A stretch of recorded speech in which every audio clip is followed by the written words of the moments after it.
In the heart of Manhattan, where towering skyscrapers pierce the winter sky and business titans walk among the masses, no one could have predicted that December 4, 2024 would mark one of the most chilling assassinations in corporate America's history.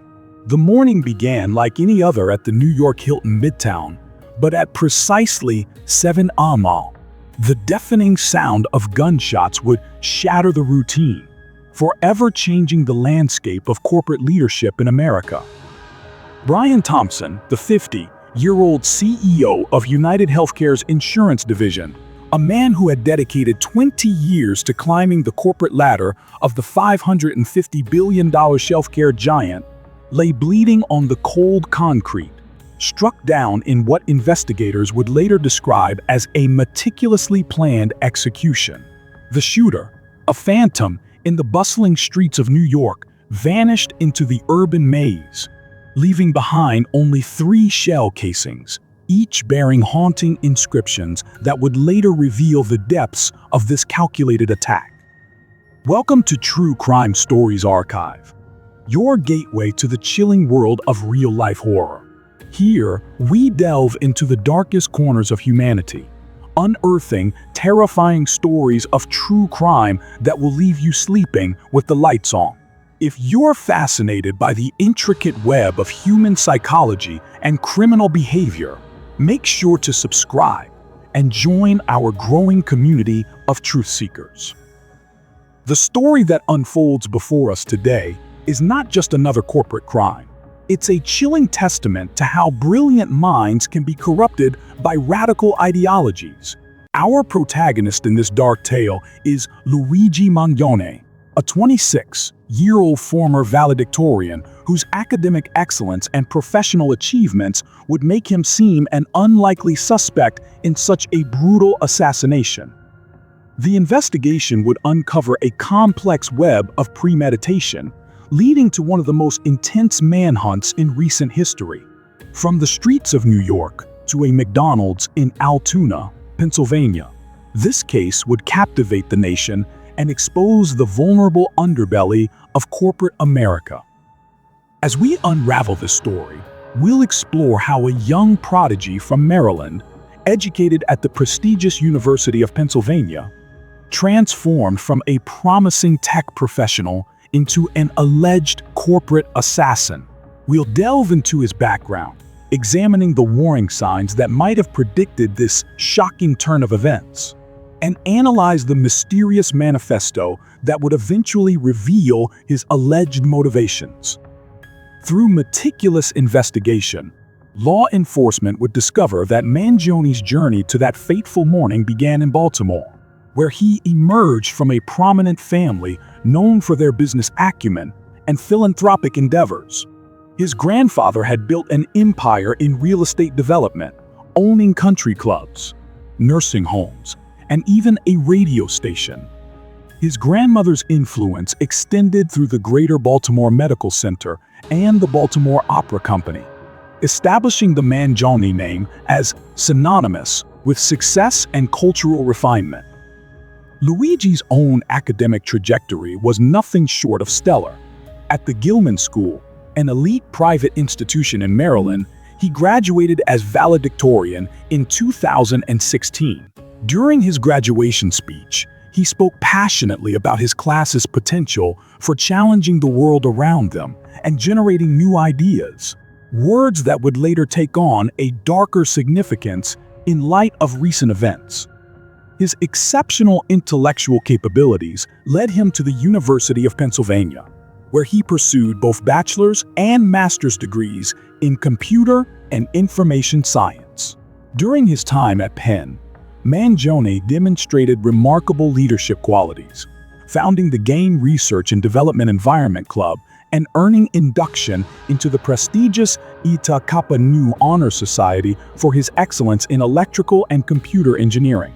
His association with Phi Kappa Psi fraternity further embedded him in the university's social fabric. Following his graduation in 2020, Mangione's professional life appeared to be following an equally impressive trajectory. He secured valuable experience through internships at prestigious institutions like the Johns Hopkins Laboratory for Computational Sensing and Robotics and Firaxis Games. His career then led him to TrueCar, a prominent California-based car shopping website, where he worked as an engineer for 4 years.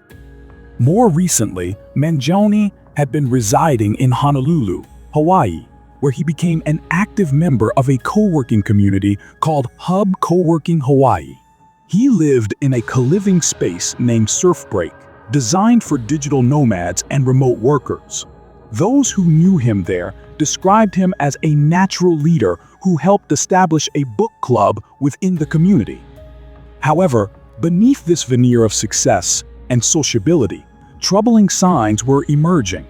A Goodreads account associated with Mangione revealed intellectual interests, including a favorable review of the Unabomber Ted Kaczynski's Manifesto Industrial Society and Its Future. His review, posted in January, praised the work's prescience and defended its controversial perspectives on modern society. The events leading to Thompson's assassination began to unravel when Mangione's mother, Kathleen Mangione, reported him missing to San Francisco police on November 18. This detail would later prove crucial in understanding the timeline of premeditation. Despite having ties to San Francisco, Mangione's last known residence was in Honolulu, creating a complex geographic web for investigators to untangle. The morning of December 4 marked a pivotal moment in corporate America. Thompson, who had traveled to New York for United Health Group's investor meeting, was walking without security detail near the New York Hilton Midtown. Surveillance footage captured the chilling sequence, the suspect emerging behind Thompson, firing multiple shots with calculated precision.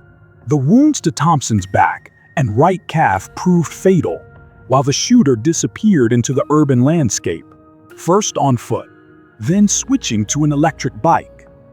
The investigation revealed sophisticated planning in the execution. 3 9mm rounds recovered from the scene bore sinister inscriptions: deny, defend, and depose, words that investigators noted carried particular significance in the context of insurance company claim rejection practice. This detail suggested a deeper motive connected to corporate practices rather than random violence. Law enforcement's response was swift and comprehensive. The NYPD deployed an arsenal of resources. Diving teams scoured Central Park. Helicopters patrolled the skies, while drones and K-9 units conducted ground searches. Despite releasing multiple surveillance images of the suspect, identification proved challenging as the perpetrator had carefully concealed his face. The breakthrough came in an unexpected location: a McDonald's in Altoona, Pennsylvania. An alert citizen recognized Mangione and contacted local authorities.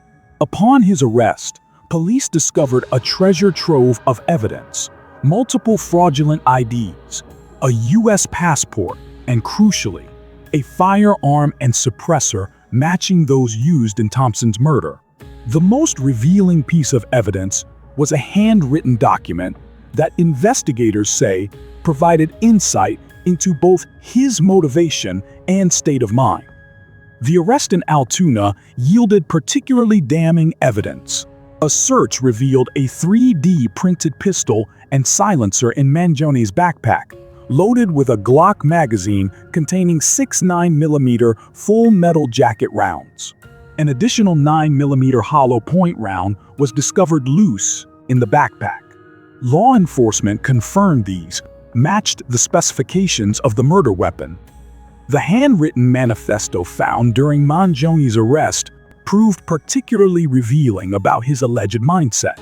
In a direct message to federal investigators, he acknowledged working alone, stating his respect for their service to the country while expressing unapologetic views about his actions. His words reflected a disturbing ideology targeting what he termed parasites in corporate America, claiming these actions were necessary. The investigation revealed unexpected political connections. Mangione is related to Nino Mangione, a Republican representative in the Maryland House of Delegates. The family connection emerged through social media links between the cousins. When approached for comment, the Mangione family, through Nino's social media accounts, expressed their shock and devastation at Luigi's arrest, while offering prayers to the Thompson family. The aftermath of Thompson's murder sent shockwaves through United Health Group. The planned investor meeting was immediately canceled, and the corporate world grappled with questions about executive security. Thompson, who had led the health insurance division since April 2021, left behind a wife, Paulette, and 2 sons. One recently graduated from high school, the other still a student. The legal proceedings moved swiftly. Mangione faced multiple charges in Manhattan State Court: murder, 3 weapons possession-related charges, and 1 forgery charge. In Pennsylvania, additional charges included forgery, carrying firearms without a license, tampering with records or identification, possessing instruments of crime, and providing false identification to law enforcement. The details surrounding Mangione's activities in Hawaii added another layer to the investigation. His membership at Hub Co-working Hawaii painted a picture of someone deeply integrated into the digital nomad community. The founder and CEO of Surfbreak, R.J. Martin, expressed profound shock at the allegations, describing Mangione as someone he deeply cared about, likening his members to his own children. The investigation revealed a complex portrait of Mangione's time in Hawaii. At Surfbreak, a co-living space marketing itself to digital nomads and remote workers, he had established himself as a community leader. His involvement in founding a book club demonstrated his continued intellectual engagement, though the group's discussions of Kaczynski's writings would later take on a more sinister significance. NYPD Chief Detective Joseph Kinney's statements highlighted the sophistication of the crime. According to Kinney, the 3-page manifesto found on Mangione revealed deep-seated animosity toward corporate America, though he noted there were no other specific threats mentioned in the document. The investigation confirmed Mangione had no prior arrest history in New York or elsewhere in the country.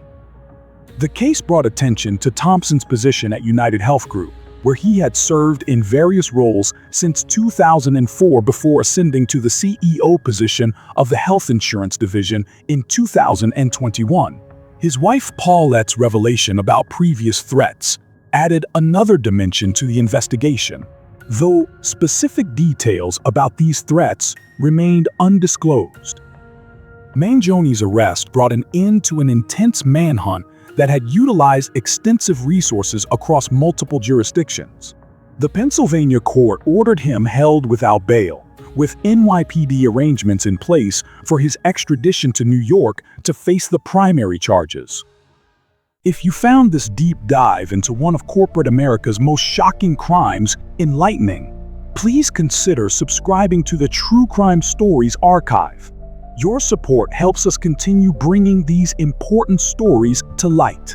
Don't forget to share your thoughts in the comments below, and hit that notification bell to stay updated on our latest uploads.